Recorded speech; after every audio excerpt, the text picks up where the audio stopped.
Let's start at the bottom of the cavern. Deku wakes up holding his leg and shaking away the pain. First person POV, Deku. Huh? Where am I?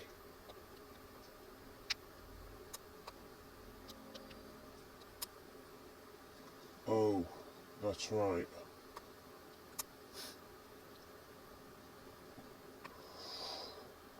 The whole cavern situation.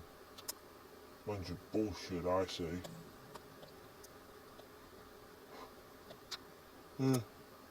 Mum would have heard me say that, she would literally kick my skull in. But who cares? Third person POV. We see Deku on the ground in a rugged up hero costume. We then see Deku get up slowly and start heading towards, well, anywhere. He looks around to see if there's a way up. First, he sees there's a big hole above him, but even if he wanted to, he can't get out. There's not enough sunlight to use vines, or he can't use his dragon quirk because everything is too cramped. He then realises he's practically stuck down here. First person POV, Deku. Great. If only I had Hawks' quirk. But oh well. We then see Deku stretches. He then looks at all of the cave around him. He then realises he's completely stuck and he then sees a bear monster. Before he could say anything, the bear monster cuts his arm off. With a Deku's eyes go wide and he starts panicking. He then lands on his butt and starts crawling backwards. He enters a cave and passes out from the blood loss. Deku passes out and we cut to a few weeks ago. Flashback. Class 1A and Class 1B have just finished the whole end of term exam. Then we see Deku come there. Monoma's about to say something, but then Bakugo starts creating small sparks in his hands. Listen here, you say something and I will beat you up again. Monoma goes quiet at that, but then a weird circle appears around them. It slowly goes up, teleporting them away. 1A looks around and sees a elegant lady stood there. She then introduces herself. I am Elise, acting ruler of the Kingdom of Fire.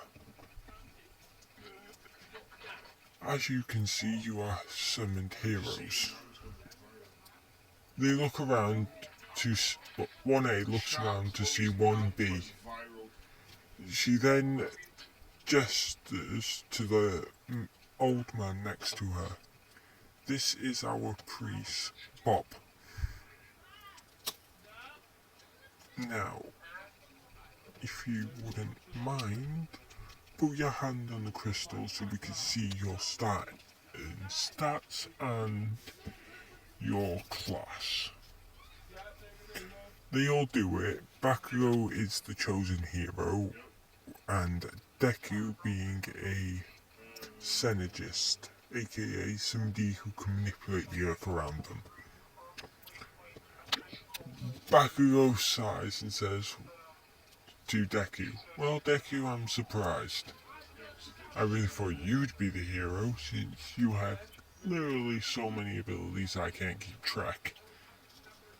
Deku just says, "Well, at least now I got some more terrain manipulating powers."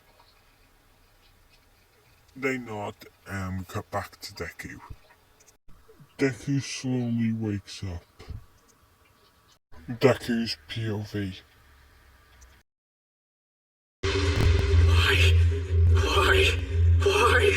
Why?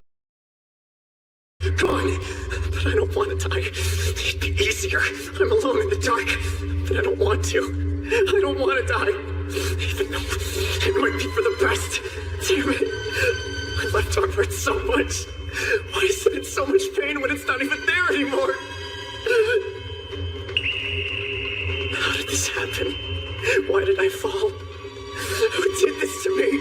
I want to know how, damn it! We then cut to another flashback.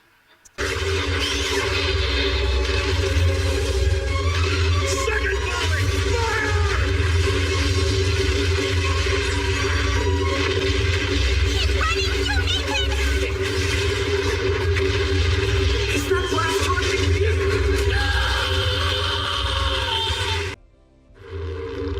It doesn't make sense. I don't know why anyone would try to kill me. But that spell was aimed directly at me. I have no doubt about that. So who cast it? Him.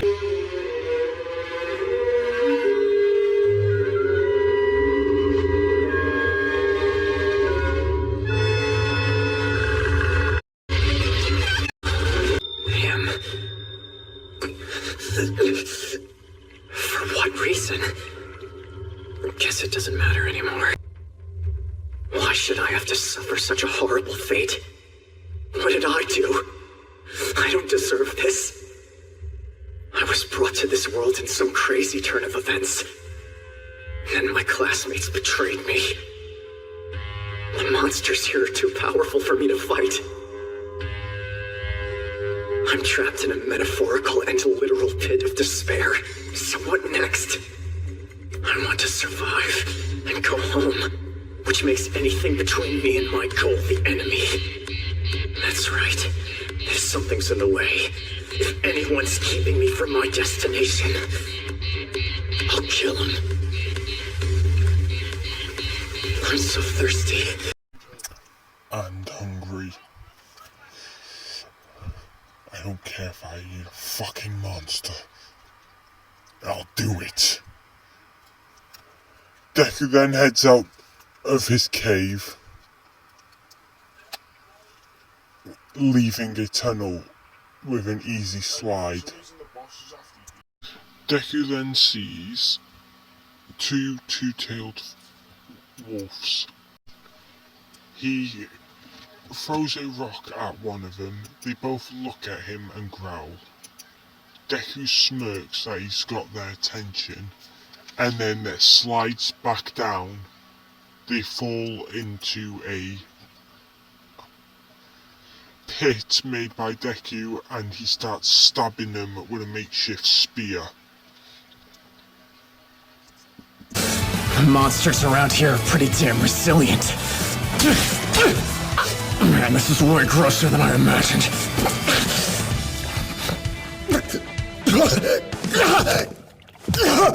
What the hell? Feels like something's burning me from the inside! Shit! Do you die if you eat monster meat?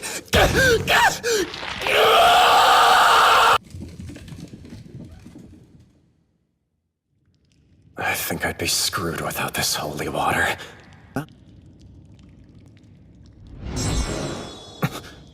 Holy crap, I look like a demon.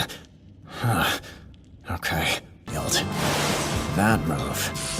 Whoa, check it out. The man is turning redder just like the monsters. Smells like crap, but it's better than eating the meat raw again. Nice. I can identify a rock just by grabbing it now. Blast rock, a flammable stone. Can explode when pressure and heat are applied in a confined space. Sounds like gunpowder. A 6-shot revolver and ammo. Now add a dash of lightning field. Deku then just grins and heads out. He then mutters to himself, I know I told you the revenge isn't good, but god damn I want some.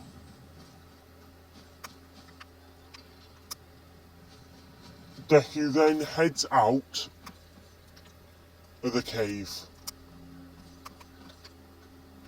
coming face to face with the same bear that cut his arm off. Deku then just grins and says, Yo, jackass. I know you took my arm, so I'm gonna do you a favour. He then shoots off the bear's arm and takes a nasty bite out of it.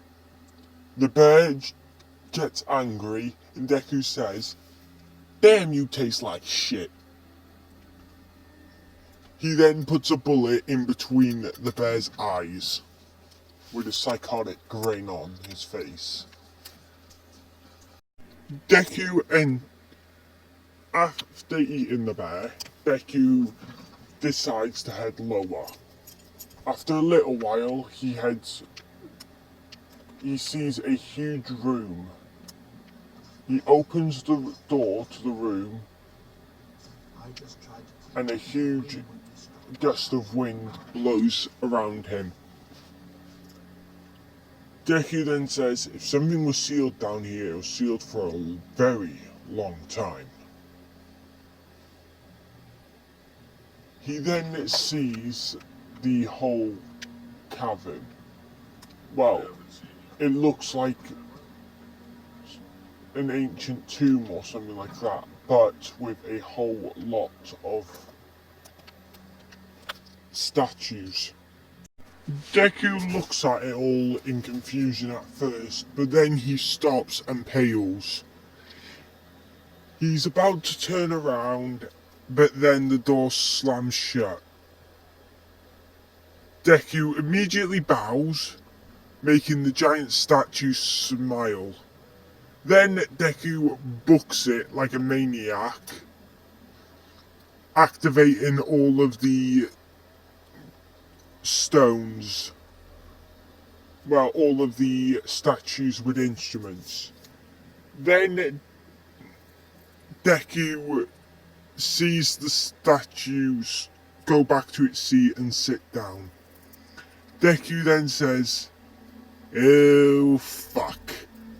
He then sees that the middle has fit, but since there's only one of him, no, he can't escape. So he just smiles, literally sits down there, and then he says, come at me, motherfuckers! I'm not going unless you kill me! We then cut to an hour later. Deku wakes up outside of a different set of doors. Deku sighs and slowly opens the door. He sees a huge hall with just a crystal on the end with a little girl sealed inside. He looks at it for a few seconds, but then he's about to turn away. He says, this ain't the exit. The little girl then shouts, wait. Deku just stops for a second and looks at her. She says, can you free me? Deku looks at her and then says, if you were sealed here, you were sealed for a reason. I'm not freeing you. She then says, I wasn't sealed, I was prisoned, betrayed. Deku stops at that. And I'm sorry, but that is where we're ending this part. I'm sorry if you were expecting it to be longer or something like that, but no. The real reason is because one, I'm not sure if I should give him the solo leveling system as well as everything else. Because now that I think about it, if Hajime did have the solo leveling system, not only would he be the most powerful, but he would also be way more ruthless than he is now.